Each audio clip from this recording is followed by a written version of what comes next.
Hello, everybody. It's Wednesday.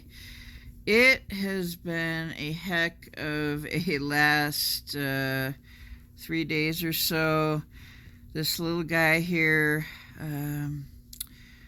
well, I'll just start from the beginning.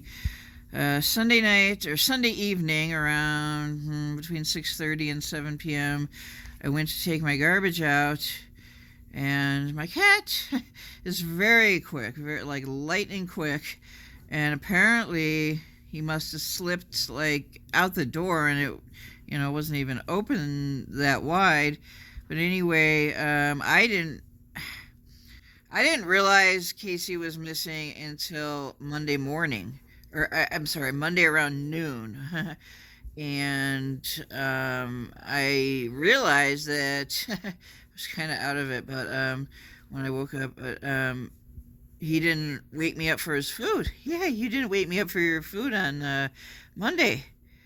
He usually wakes me up around 6:30 in the morning, and he didn't that morning, and so I stayed in bed because I hadn't been feeling well on Sunday and early Monday. So anyway, he had slipped out of the door, and one of my little neighbor girls, such a sweetheart little girl, said she thought she saw a cat like mine over by the trash can Sunday evening or Sunday night, and I was just like, oh no. When I realized he was missing, it was just a total shock. And so I was getting ready. I had a hair appointment Monday afternoon, and also I needed to do my grocery shopping, my Monday errands, my Monday haul. This is why I didn't do a haul video on Monday. I did get quite a bit of stuff. I was a wreck at Walmart when I was shopping. It was just, and I managed to hold it together through the hair appointment, and that was fine. But when I realized he was gone, I had my mom come over after the hair appointment before we went and did errands to help me look for him. So we just moved furniture around, and he did not, there was no meow, there was no nothing. There was no nothing from you, no sound. You didn't come out, you didn't, I was freaking out. So after that, I did my errands, came home, and I was just a total wreck. Monday evening anyway. Since I had slept late on Monday morning, I was up and I was awake in the evening. Oh. And anyway, he moved off the blanket onto the floor. Anyway, Monday evening, I was laying in bed, and with the recent passing of our friend, I was just, the tears wouldn't stop. I wasn't bawling or anything like I've been known to do in the past, like when there's just so much going on, so much stress and so much sadness and tragedy. But I managed to, not cry too hard, and I was just, the tears, my eyes welled up. And anyway, so I was up, and I put food out. I even put his litter box out, and I put this little, I call it the cat house thing. It was it's called an igloo, and it's like a pillow that you can climb in. It looks like a pillow. So I put all that outside, and I kept checking by the window. I wanted him to come back so badly. And apparently, so anyway, I checked again. I kept checking and checking periodically, and then I checked at about, it was like 10 minutes to midnight, so right before midnight, Monday, Tuesday. I checked, and oh my gosh, it was like a miracle. It was like just the most magic moment. I saw him there eating out of his food dish, and he looked up at me. His eyes were really dilated, the pupils. His eye got really big. I mean, he has the most beautiful eyes, and when he looked at me, it was just, my heart almost stopped beating. It was like an angel came down from heaven and just and I just brought him home for me and just put him there in that spot. If I hadn't gotten up and went over to the window at that time, he may have, not stayed in front, in front of the apartment. I went and got him from outside and brought the food dishes in. He was a little wet and cold. There was some snow earlier on Monday. There'd been precipitation on Monday. It doesn't usually stick here, but it was cold. It was really cold on Monday. So I got him in, and he was really disoriented, kind of nervous and stuff, and scared, obviously. So he wanted some water, of course, and he was eating a little bit of the food. He was just laying there by his water dish and just kind of slurping out of it.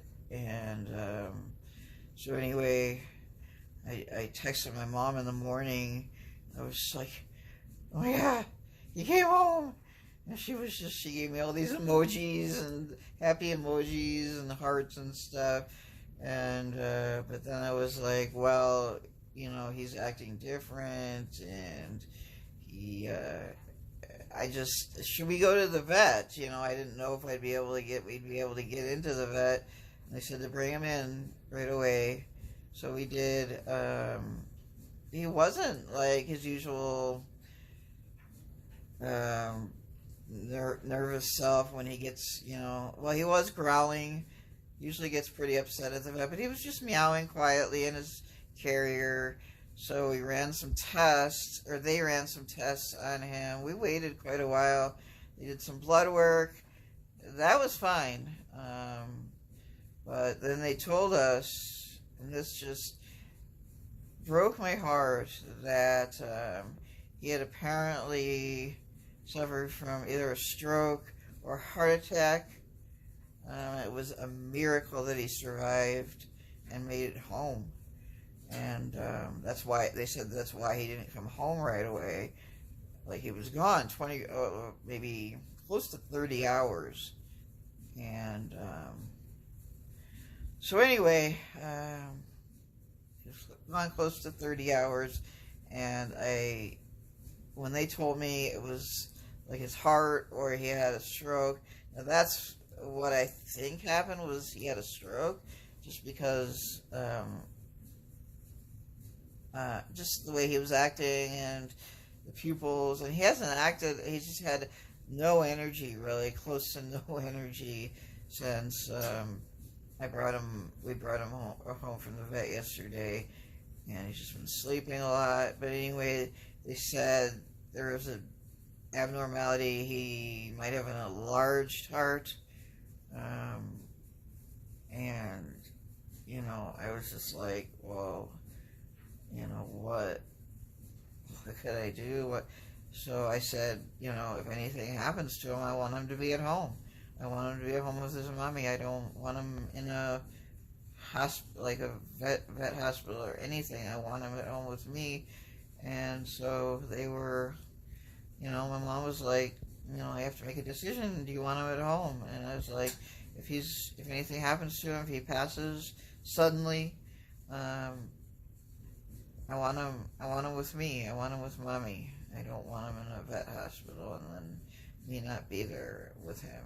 And so we brought him home. He's with me. I didn't go out again yesterday after we brought him home, and I've just been watching him very closely, and he's been very affectionate, so happy to see his mommy, and he's been just very cuddly, and he finally came, sat with me, and, cuddled with me, and so for now, his pupils don't seem to be very dilated right now. He's eating a little bit, he's, moving around a little bit. He was a little restless when Monday night, late Monday night. He was a little restless. He wanted to sit on the bed first, and then he jumped up and wanted to go in the kitchen or wanted to go on the floor over by the heater I guess, to keep warm. So, anyway, yeah.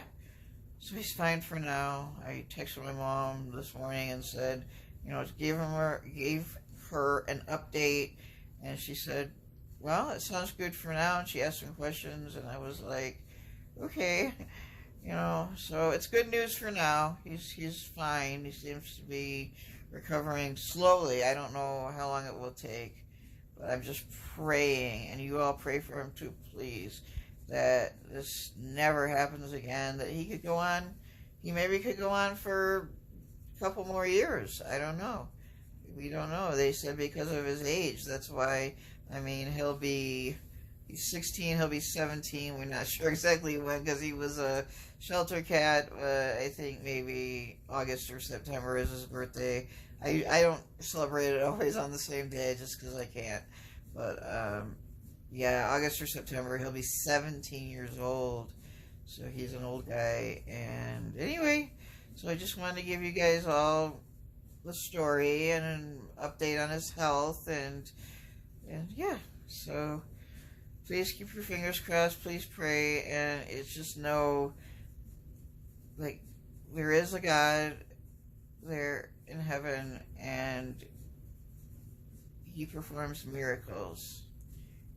And there are angels watching over me and him, me and Kacey, and God is real. God is real in my life. And just know I appreciate you all, and I believe in the power of prayer. Take care, and God bless, and pray for Kacey and me.